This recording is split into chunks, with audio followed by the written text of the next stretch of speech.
I'm Carmel Bell, and I'm here today to talk about my life story, my journey from being Carmel into a medical intuitive, Carmel Bell. Being a medical intuitive, or an intuitive of any sort, there are different sorts of intuitives, is not something that you consciously, actively choose.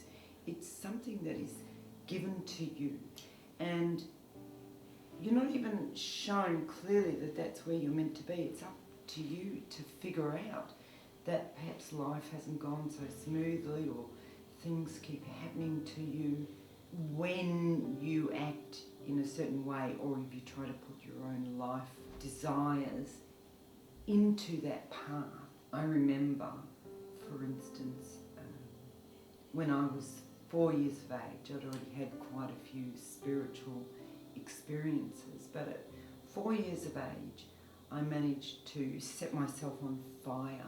Somewhere around 4 in the morning, I'd actually gotten up and I couldn't go back to sleep, so I thought I'd get up and do some cleaning for my mum. I was cold, however, and I was wearing a nightie, so I decided to turn on a heater. And so happy was I cleaning that I didn't actually realise that my nightie had swung into the heater and had caught fire. And I actually didn't realise that I was on fire until the flames had burnt like up my legs and were probably around my knees or mid-thighs, and the smoke and flames finally hit my face. My instinct was to run to my parents. I ran, and then I fell to the floor, and I suspect that it was shock from the burns and pain and so forth that made me step out of my body and die. In the meantime, my father had woken up and he thought, oh, maybe I'll check the kids. And then he realised that there was a light flicking, got up and he ran, and he found me lying in the hallway ablaze. So he commenced beating the fire out with his hands and screaming for my mother to grab a blanket and to come and help him. And during the time that I was away, I found myself in this place. It was kind of like not a room and not a place. It was an area. And in front of me, first of all, there were these enormous gates.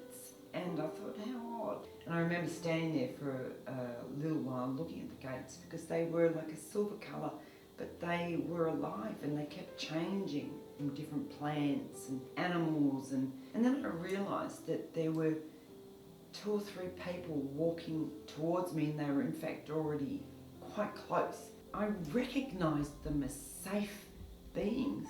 Then I asked who they were, and this very, very tall being leant down and he told me that he was Metatron. And, you know, as I said, I felt really safe. And then the other man stepped forward and he greeted me and he said, oh, you know, hello, Carmel, I am your father and your grandfather. And I thought, that's weird. How could he be both? But I felt safe again. There was never any sense of threat.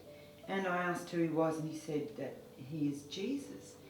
And they started to talk, and the first thing that Jesus said to me was that I wasn't meant to be there, that this was not my time to die. He said to me that they wanted me to be a doctor who was not a doctor, and this is why they had brought me there, to tell me that. And I didn't understand that, because my father was a pharmacist and most of his friends were doctors. In fact, my godfather was a doctor. And so I was actually very keen on medicine. I remember I used to, you know, look after all my dolls and my animals and stuff and pretend to bandage them or take their temperature and care for them and make them well. It was something that was really keen, and other people wanted to be firemen or truck drivers or that kind of stuff. And I really was very determined that what I wanted to be was a doctor. So it was actually quite disheartening to me that they said that I would be a doctor, but not a doctor. It would be something different. And I couldn't understand. And they said, you will be taught. We will show you what you need to do. And then they called forward two other beings. They told me that these were my guides. And they introduced them to me. And then Jesus told me that it was time to go. And I remember actually crying quite hard at that point because I didn't want to go. I can remember still the fear and the anxiety that I was feeling, that I was going back and I was carrying this burden because Metatron had placed something in my hand and it had gone through my hand and up my arm and into my body. And if it sounds confusing, it was confusing. I was 4, and to try and put into place when there was this thing happening and that thing happening, like these guides coming forward to be close to me and Metatron reaching over to give me this gift or reaching down. And I could feel this energy go through. In fact, I can feel it now going through my body.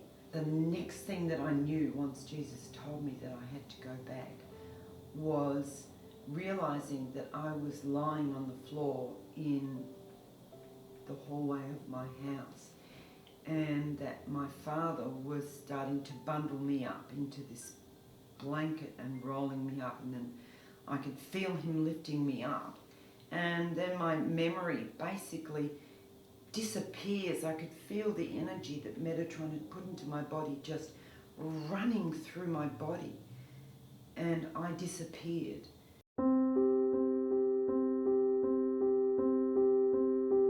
Waking up in hospital, it must have been days later, in a lot of pain and crying and realising that I was bandaged pretty much everywhere. My legs were bandaged up and I was wearing nappies, and my arms had some bandages on them, and I think my chest and my face were fine, but the rest of me was pretty solidly bandaged. And that was a really strange time because I had lots of siblings. I had 2 older siblings and 2 younger siblings. So I was used to having lots of people around me, and I was used to my mum looking after me. But she had so many children that she could actually not really be in the hospital with me. And so I can't, if you can imagine, I'm this little kid in hospital, and I remember because I was in pain, I would cry a lot, and I'd started to wet my bed again. And there was this nurse that was the night shift nurse. So she was looking after me overnight, and I was sharing a room with this old woman, and this old woman in the room with me was in a lot of pain, and she would often wake me up, and then that would disturb me, and I would realise that I'd wet the bed, and this nurse would come in and she would get mad at me, and she, as punishment because I'd wet the bed, even though I was wearing nappies and my urine was blood soaked, blood filled, what she would do is she would take anything that I was given. Like, she took this big book of paintings that my kindergarten friends had done for me, and she tore it up and threw it away as punishment. And she would take any of the treats that my mum had dropped in. So it was, it was really hellish, and she told me she would kill me if I told anybody. And of course, the only other person in there was a woman who was very old, not in pain. There was, I really felt for the first time in my life that I was on my own, that I had to manage everything on my own, and that I could trust nobody to save me. And to be honest, that's something that stayed with me, in fact still is with me for all of my life. For all of my life, that feeling has stayed with me, that the only person I can really rely on is me, and the only person I can trust is me. And I think that is one of the lessons that I've had to learn, you know, through everything that's happened, is I've had to learn that I can let people help me, and that I can trust people, and that people, when they say they will do this or do that, that they actually will. So, you know, and that's something that really, like I said, I'm 61, I'm 62 this year, and that happened when I was 4. And I still think that that is something that I am learning, that I have been ferociously independent, which is why when people have hurt me, I've run away, which has been one of the greatest learnings to become a medical intuitive. And I hope all this is making sense, because, you know, there is no course for medical intuition. I developed a course that I ran years and years and years ago, and I do hope to run it again. But the one thing, you know, I can teach people how to learn anatomy and physiology, and how to look at the connections, how to connect